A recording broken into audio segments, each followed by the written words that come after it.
আব্দুল্লাহর যখন বিয়ে হলো 3 দিন মতান্তরে 4 দিন পার হয়ে গেল। 3 দিন মতান্তরে 4 দিন পরে বন্ধু আব্দুল্লাহর বাবা আসলো। এসে আব্দুল্লাহর বাবা পুত্রবধূকে একটা ডাক দিয়ে বললেন, মা গো, ও মা, আমার ছেলের আচরণ কেমন? আমার ছেলেটা তোমার সাথে কেমন আচরণ করছে? এবার ওই আব্দুল্লাহর বিবি একটা ডাক দিয়ে বললেন, বাবা গো, আপনার ছেলে অত্যন্ত ভদ্র, আপনার ছেলে অত্যন্ত জেন্টেল, আপনার ছেলের সাথে আমার বিয়ে হয়েছে 3 দিন মতান্তরে 4 দিন পার হয়ে গেল, এখনো পর্যন্ত আমি আমার স্বামীর চেহারাটা দেখতে পাইনি। এবার কি করলেন? আল্লাহর হাবিব সরকারে মদিনার কাছে চলে গেলেন। আব্দুল্লাহর বাবা দেখি বললেন, ইয়া রাসূলুল্লাহ, ইয়া হাবিবাল্লাহ, আব্দুল্লাহর বিয়ে হয়েছে আজকে কয়দিন? 3 দিন মতান্তরে 4 দিন হয়ে গেল। ইয়া রাসূলুল্লাহ, ইয়া হাবিবাল্লাহ, নবী গো, আব্দুল্লাহ কোনো চুরি করতে যায়নি, আব্দুল্লাহ কোনো ডাকাতি করতে যায়নি, আব্দুল্লাহ পৃথিবীতে কোনো নোংরা কাজে লিপ্ত হতে যায়নি। আব্দুল্লাহ এত বড় আল্লাহওয়ালা ছিলেন, আব্দুল্লাহ আমলের মধ্যে নিয়োজিত আছে।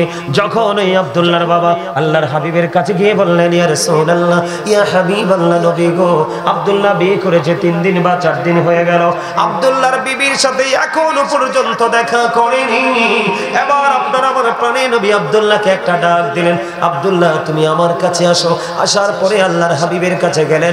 আল্লাহর হাবিব এবার একটা ডাক দিয়ে বললেন, রে আব্দুল্লাহ, তোমার সাথে যার বিবাহ হয়েছে সে তোমার অর্ধাঙ্গিনী, সে তোমার সহধর্মিণী, সে তোমার জীবন সাথী। তুমি শুধু আমল করলে চলবে না, তুমি শুধু পৃথিবীর কাজ নিয়ে ব্যস্ত থাকলে চলবে না, তুমি তোমার বিবিকে তোমার হক ফেরত দিতে হবে। জোরে কন্যা সুবহানাল্লাহ, আর জোরে বলেন না সুবহানাল্লাহ। আমাদের সমাজের মধ্যে বন্ধু, যেই ব্যক্তি 5 ওয়াক্ত নামাজ পড়ে কিন্তু বিবিকে কষ্ট দেয়, সে কখনো মুমিন হতে পারে? কথা বলে না কেন? আর জোরে বলেন, কখনো মুমিন হতে পারে? আমার বন্ধু, একজন মহিলা যত বড় বুজুর্গই হোক না কেন, সে যতই আমল করুক না কেন, স্বামীকে কষ্ট দেয়, সে কখনো কি মুমিন হতে পারে? বন্ধুরে আমার, আমি 2 দিক থেকে কথাটা বলবো। আমার দিকে তাকান, বাস্তবতা সম্পর্কে বলতে হবে। আমাদের সমাজের মধ্যে, আমাদের দেশের মধ্যে, বিশেষ করে আমরা মুসলমান হয়েছি নামে আমাদের মুসলমানিত্বকে আমরা যথাযথভাবে মূল্যায়ন করতে পারিনি। আল্লাহর হাবিব যেমনিভাবে বলে দিয়েছেন, বন্ধু আব্দুল্লাহকে তোমার বিবির হক আদায় করতে হবে, ঠিক তেমনি ভাবে যদি আমি বলি মুমিন এবং মুমিনা হতে হলে আপনাদেরকে এই জায়গাটাকে অত্যন্ত গুরুত্ব দিয়ে দেখতে হবে। বন্ধু, একজন স্বামী সারাদিন পরিশ্রম করলো, সারাদিন পরিশ্রম করে রাত্রে যখন হলো, ক্লান্তি দূর করার জন্য বিছানায় চলে গেল, অত্যন্ত প্রেমময় অন্তর নিয়ে বিবিকে একটা ডাক দিলেন। স্বামী বারবার বিবিকে ডাকছে, বিবি মুখটা ঘুরিয়ে উল্টা দিকে নিয়ে গেল, স্বামীর ডাকে সাড়া দিল না। স্বামী অত্যন্ত জেন্টেল, অত্যন্ত অনেস্ট ম্যান, তিনি কি করলেন না, বিবিকে কোনো ডিস্টার্ব করলেন না। সারাটা রাত তিনি অন্যদিকে ঘুরে ঘুমিয়ে রইলেন। বিবি কিন্তু স্বামীর মনে কিন্তু কষ্ট টেকে হয়ে গেছে। আল্লাহর হাবিব জানিয়ে দিয়েছে, ওই বিবিটাকে লানতের ফেরেশতা, গজবের ফেরেশতা কন্টিনিউ তখন থেকে গজব দিতে থাকে। জোরে জোরে নাউজুবিল্লাহ। এখানে আমি যেটা বলতে চেয়েছি বন্ধু, আপনার আমল আকলা এটা করতে হবে, আধ্যাত্মিকতা এটা আপনার ইমানি দায়িত্ব, আখিরাতের বাজার। তবে বাস্তবতা হলো আপনার মাত্র 4 দিন অথবা 3 দিন হলো বিয়ে হলো, আপনি আপনার স্ত্রীকে সময় দেননি, আপনি কি কখনো মুমিন হতে পারেন? কথা বলেন না কেন? এটা দাম্পত্য জীবন সুখের করে কিনা? আরো জোরে বলেন না। এখনকার ম্যাক্সিমাম ছেলেরা সমাজে আপনার ভদ্র না অভদ্র? আরো জোরে বলেন। ঘরে ঘরে ঝগড়া আছে না নাই? আরো জোরে বলেন না, আছে না? সেটা না, এটা না, এটা ঝগড়াটা লাগার কারণ কি জানেন? এই ঝগড়াটা লেগে থাকার কারণ হলো, বন্ধু আমার দিকে তাকান, আল্লাহর হাবিব বলে দিয়েছেন, আদিবু আওলাদাকুম আলা সালাতি হুসুনিন হুব্বি নবিকুম ওয়া হুব্বি আহলি বাইতিহি ওয়া আলা কিরাতিল কুরআন। আল্লাহর হাবিব বলেছেন, তোমরা তোমাদের সন্তানদেরকে 3টি বিষয়ে শিক্ষা দাও। ফার্স্ট টাইম হলো হুব্বি নবিকুম, নবীর প্রেম শেখাও। Is the love of the profit, নবীর ভালোবাসা শেখাও, কারণ নবীর ভালোবাসা ঈমান এবং নবীকে ভালোবাসা আমাদের জন্য ফরজ। সেকেন্ড টাইম হলো অহব্বি আহলে বাইতিহি, টিচ ফ্যামিলি লাভ। আল্লাহর হাবিব জানিয়ে দিয়েছে তোমরা তোমাদের সন্তানদেরকে আহলে বাইতের ভালোবাসা শেখাও, নবীর পরিবারের ভালোবাসা শেখাও। তারপরে 3 নম্বরে বলেছেন, থার্ড টাইম ওয়ালা কিরাতিল কোরআন, তোমরা তোমাদের সন্তানদেরকে কোরআন তেলাওয়াত শেখাও। এই শিক্ষা এখনকার বাবা মা দেয়নি, আরো জোরে বলেন দেয়নি। এই শিক্ষা এখনকার বাবা মা দেয় না বন্ধু, দেয় না। এখনকার বাবা মা কোন দেশে আছে, কোন চিন্তায় আছে, তবে সব বাবা মা একরকম না, এর মধ্যে কিছু আছে বন্ধু ব্যতিক্রম। আপনার মুমিন আমি বাস্তবতা আপনাদের সামনে তুলে ধরেছি। আপনারা কি মনে করেন যে ছেলেটা নতুন বিয়ে করে বউকে ঘরে নিয়ে আসলো, বউয়ের কি স্বপ্ন আছে না? কথা বলেন না কেন? তুমি কি খালি নামাজ পড়লে কি আপনি মনে করবেন সে আল্লাহওয়ালা? আল্লাহর হাবিব বলেছে কিয়ামতের পূর্বক্ষণে তোমরা দেখতে পাবে এমন নামাজি যার নামাজ দেখলে তোমার নামাজকে লজ্জিত মনে হবে, যার নামাজ দেখলে তুমি মনে করবে তোমার নামাজ হচ্ছে না, মনে রাখবা সে ইমানদার নয়। এমন রোজাদার দেখবা যার রোজা দেখলে তুমি মনে করবা তোমার রোজা হচ্ছে না, মনে রাখবা সে মুমিন না। ঠিক ঠিক। আজকে আমাদের মধ্যে সেই ধরনের আপনার প্রচার প্রসার শুরু হয়ে গেছে, সেই ধরনের ক্যাম্পাসার বের হয়ে গেছে। মনে রাখবেন কিয়ামতের পূর্বক্ষণে এই পৃথিবীর বুকে সবচেয়ে নিকৃষ্ট মানুষ হবে আলেমরা। একজন মুচি যিনি জুতা সেলাই করে, একজন মেতর যিনি টয়লেট পরিষ্কার করে, ওই 2 শ্রেণীর মানুষের চাইতেও আমার মতো দাড়িওয়ালা, টুপিওয়ালা, পাগড়িওয়ালা আল্লাহর হাবিব বলেছেন কিয়ামতের ময়দানে প্রকাশিত হবে সে ওই 2 শ্রেণীর মানুষের চাইতেও নিকৃষ্ট। তার মধ্যে সঠিক জ্ঞানের পরিধি থাকবে না, সঠিক শিক্ষা থাকবে না, কোরআন হাদিসের আলো থাকবে না, সে শুধু দাড়ি টুপি পাগড়ি জুব্বায় মিষ্টি মিষ্টি কথায় বড় আলোচক হয়ে যাবে বন্ধু, বড় বক্তা হয়ে যাবে বন্ধু, বড় ইমাম সাহেব হয়ে যাবে, ছোট্ট সমাধান সে দিতে পারবে না। আর তারাই হবে মুসলমানের মধ্যে বিভক্তির কারণ। জোরে কন্যা নাউজুবিল্লাহ। আর একটু মহব্বতে আপনাদের সামনে জায়গা আছে ভাই, আসেন আসেন, আপনারা সবাই সামনে দিকে এগিয়ে আসেন, পিছনে আমার ভাই যারা আসছে তারা বসো, আসেন। আরে ভাই কিছু সময়ের জন্য জান্নাতের বাগানটা, কিছু সময়ের জন্য, এমনও হতে পারে এই মাহফিল আপনার আমার জন্য নাজাতের উসিলা হতে পারে। পারে কি পারে না?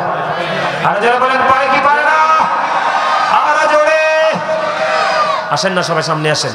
জিকির করতে করতে আসেন, নাকি গজল গাইবো? জি ওমা গজল গাইবেন? শুনবেন সবাই? কে কে রাজি গজল গাইতে? জিকির ফরমু? আচ্ছা জিকির ফরমু। আপনি একজনে জিকিরের পক্ষে আর বাকি সবে কিন্তু গজলের পক্ষে। গজলও জিকিরে, গজলও কি জিকিরে, রাসূলের শরণ, এটা সরে সরে বলা হয়। থাক আপনার জিকিরটাও করব। গজল শুনতে সবাই রাজি? সবাই? আপনারা সবার পরিচিত গজল গাইবো একটুখানি। আপনাদের সবাই পারেন এই গজলটা, সবাই পারেন, গাইবো? দিদি পালে তুলে দে মাঝি হেলা করিস না, দেবে পালে তুলে দে মাঝি হেলা করিস না, ছেড়ে নৌকায় আমি যাব মদিনা, ছেড়ে নৌকায় আমি যাব মদিনা, দিদি পালে তুলে দে মাঝি হেলা করিস, সবাই দিদি পালে তুলে দে মাঝি হেলা করিস না, ছেড়ে নৌকায় আমি যাব মদিনা। নৌকায় নবী এলো মা আমেনার ঘরে, হাসিলে হাজার মানি কাঁদিলে মুক্তা ঝরে, দয়াল মুর্শিদে যার সখা তার কিসের ভাবনা, দয়াল মুর্শিদে যার সখা তার কিসের ভাবনা, আমার হৃদয়ে মাঝে কাবা নয়নে মদিনা, আমার হৃদয়ে মাঝে কাবা নয়নে মদিনা, দিদি পালে তুলে দে মাঝি হেলা করিস না, দিদি পালে তুলে দে মাঝি হেলা করিস না, ছেড়ে দে নৌকায় আমি যাব মদিনা, নূরের রোশনীতে দুনিয়া গেছে ভরে, সে নূরের বাতি জ্বলে মদিনার ঘরে ঘরে, নূরের রোশনীতে দুনিয়া গেছে ভরে, সে নূরের বাতি জ্বলে মদিনার ঘরে ঘরে, দয়াল মুর্শিদে যার সখা তার কিসের ভাবনা, দয়াল মুর্শিদে যার সখা কিসের ভাবনা, আমার হৃদয়ে মাঝে কাবা নয়নে মদিনা, আমার হৃদয়ে মাঝে কাবা নয়নে মদিনা। মারহাবা কও হে মিয়া, হাদিয়াও দিতেন না, মারহাবাও কইতেন না, এরপরেও তো সব দিনে হাসাইতে পারলাম না। ওয়াজ আইতে আছে আর বহুত কষ্ট করে আইছি, এত সহজে স্টেজ ছেড়ে যাব না। আলহামদুলিল্লাহ কোন আল্লাহ আপনার এই সুন্দর মানসিকতাকে কবুল করে নিক, সকলে বলুন আমিন। আর যারা বলেন আমিন। সুবসি আউলা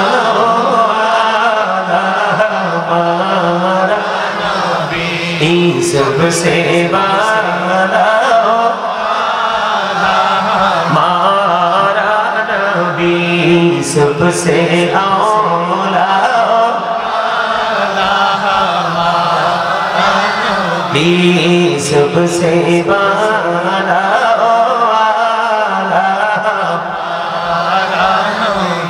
अपनी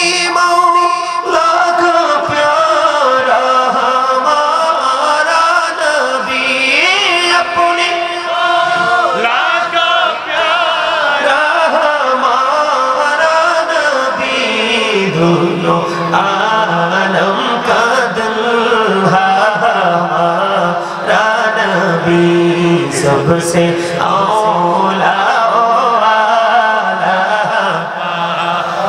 नबी सबसे वाला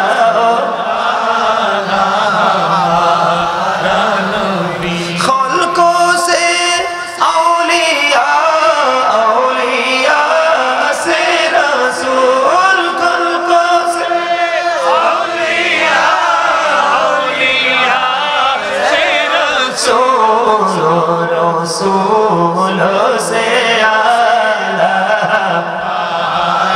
नबी सबसे औला नबी सबसे वाला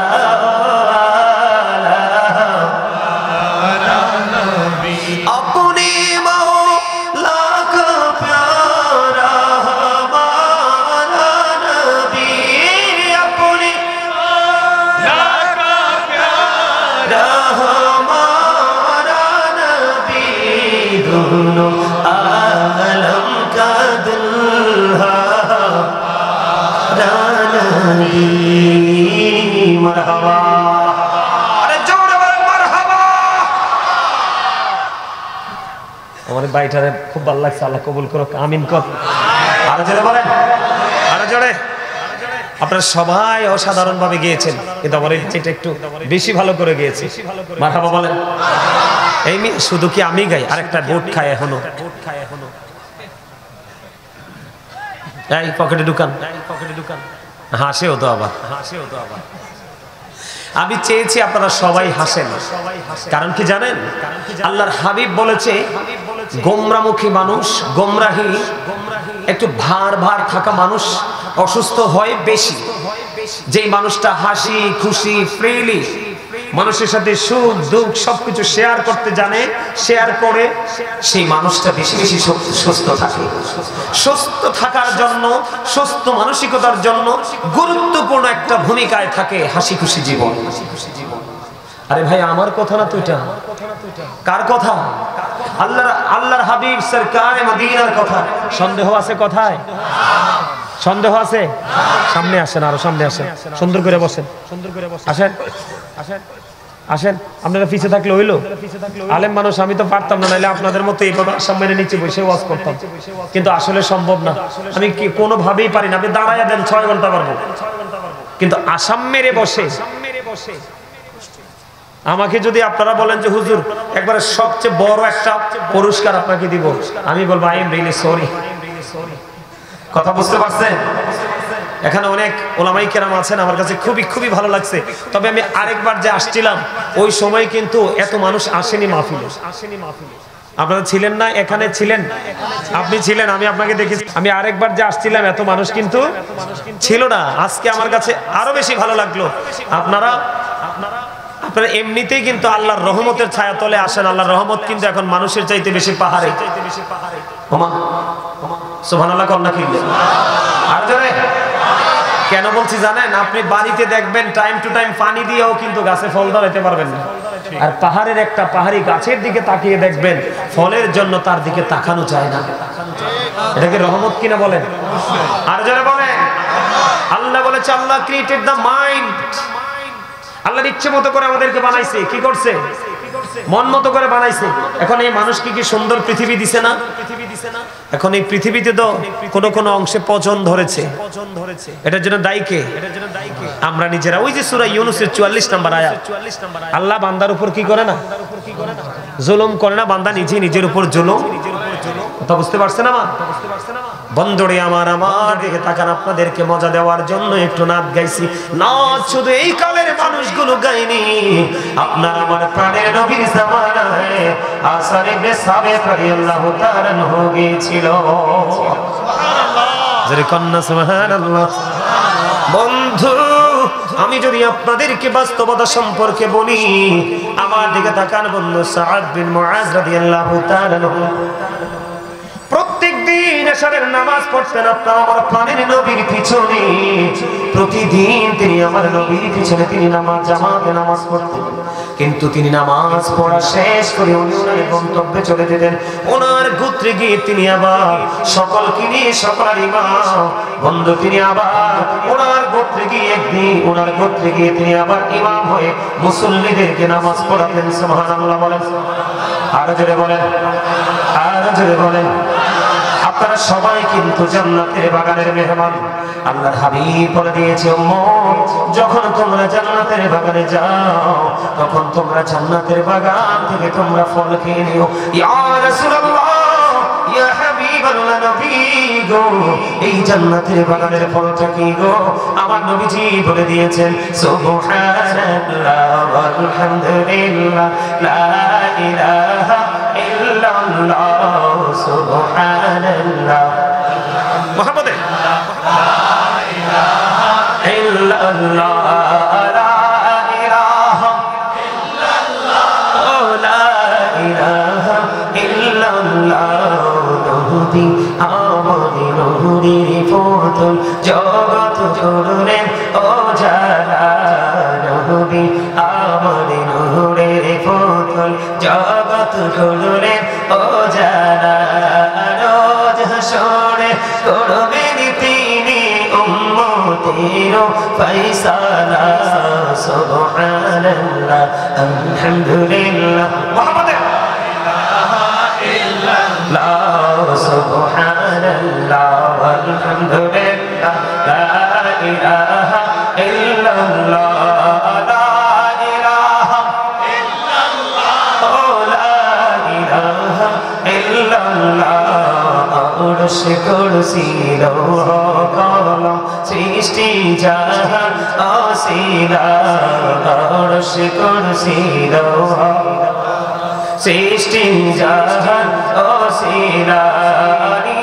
যে আল্লাহ খুশি হইয়া নাম রাখলেন হাবিবুল্লাহ। সুবহানাল্লাহ আলহামদুলিল্লাহ লা ইলাহা ইল্লাল্লাহ সুবহানাল্লাহ আলহামদুলিল্লাহ লা ইলাহা ইল্লাল্লাহ লা ইলাহা ইল্লাল্লাহ।